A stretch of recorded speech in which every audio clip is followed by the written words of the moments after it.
Is your adorable little Boston Terrier starting to frustrate you by jumping up you? Every time you meet someone out and about, they're jumping up, or maybe when visitors are coming to your home, it's becoming absolutely miserable that they just constantly are getting jumped up. Well, don't worry, that is exactly what I'm going to help you with in today's video.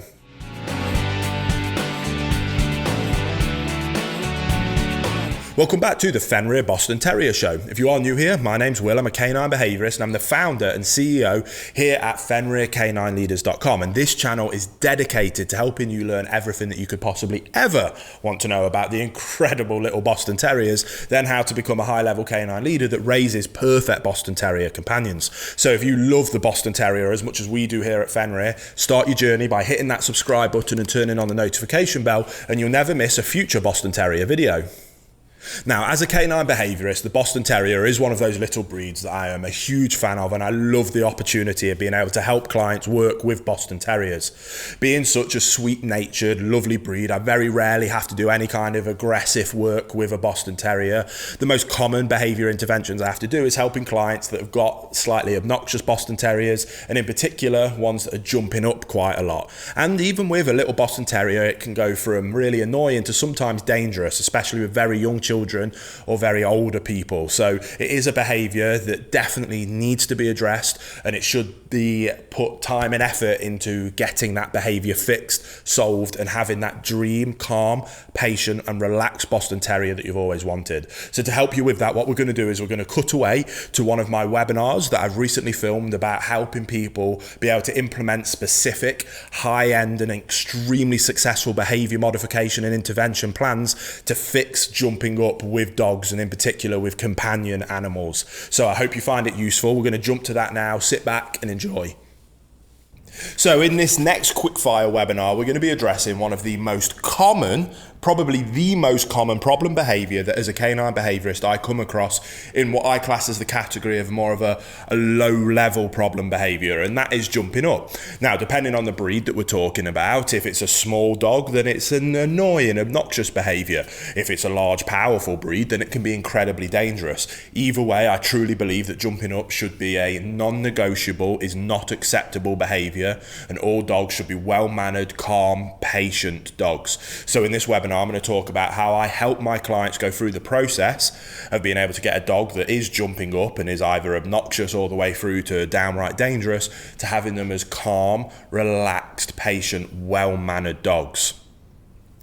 Now, yes, there is a very clear behaviour modification and intervention strategy that we are going to put into place to be able to very quickly, efficiently and incredibly effectively deal with jumping up. It's probably the behaviour with the most high success rate for pretty much anybody to be able to come in and implement this strategy to high levels of success. Now, if you follow Fenrir at all and you've watched any of our other videos on YouTube or these webinars, you will know that I believe it is incredibly important, and the vast majority of the work that we do isn't simply putting plasters on behaviour problems. We consider that the micro issue. Now, as behaviourists, we help people address those problems. I'm going to help you with that in today's video, but we focus on the macro issue, and the macro issue behind all behaviour problems is a lack of leadership on the owner's part. So whether you're coming at this from potentially being interested in being a professional and you want to help your clients with behaviours like jumping up, or you're watching this because you are struggling having your dog display some of these behaviours, you must always start by restructuring that relationship and addressing the issue of leadership.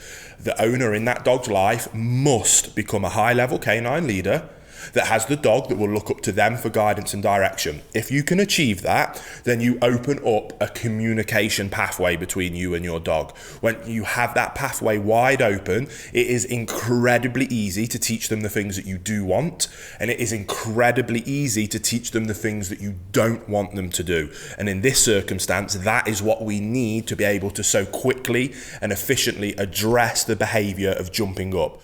Hey guys, very quickly, I just wanted to interrupt and let you know about our bootcamp program if you've never heard of it before.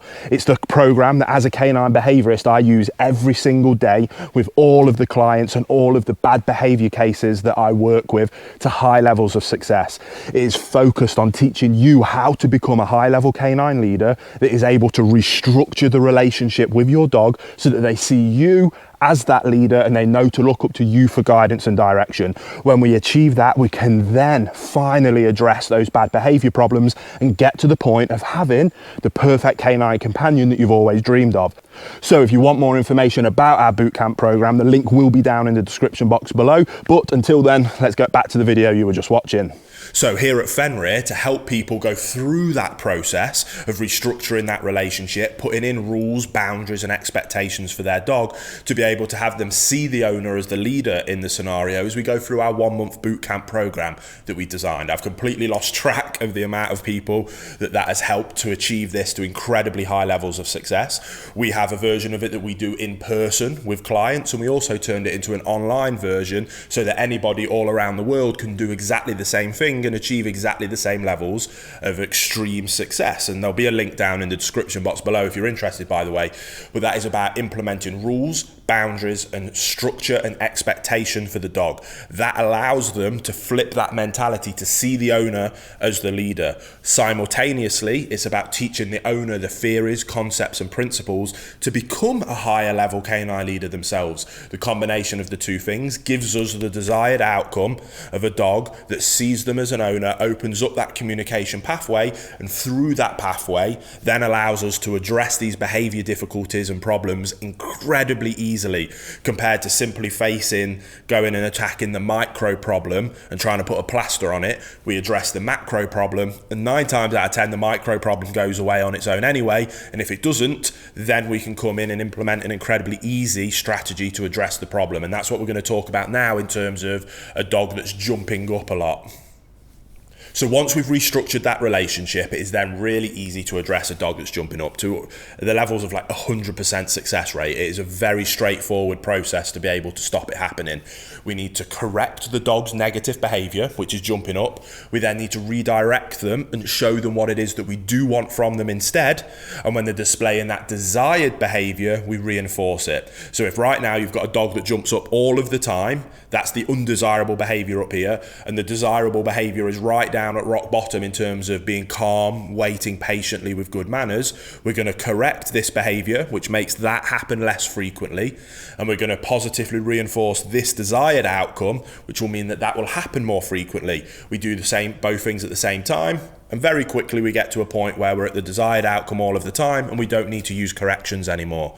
So in terms of what we do, is we set up drills and we practice. When we get a friend or family, or you as the trainer, if you're doing this in a professional setting, you can go through the door, the dog wants to come and welcome you. I recommend utilizing a slip lead on the dog. The second that dog wants to jump up or is about to jump up, we can't do it before because that's not fair. We need to do it with perfect timing to let them know exactly what it is that we're correcting and that we don't want them to do. We're going to use that slip lead with a very firm vocal inflection, shoulders back, chest up, and we're going to use a verbal correction whilst pulling them down. And we're not tug of warring them down, it's just a quick pop alongside the verbal correction to let them know that is not acceptable, stop doing that. We never ignore problem behaviors. Good leaders don't ignore problems. Good leaders address problems head on, fairly, but efficiently and swiftly, and then they move on straight away. That's what we need to do with our dogs.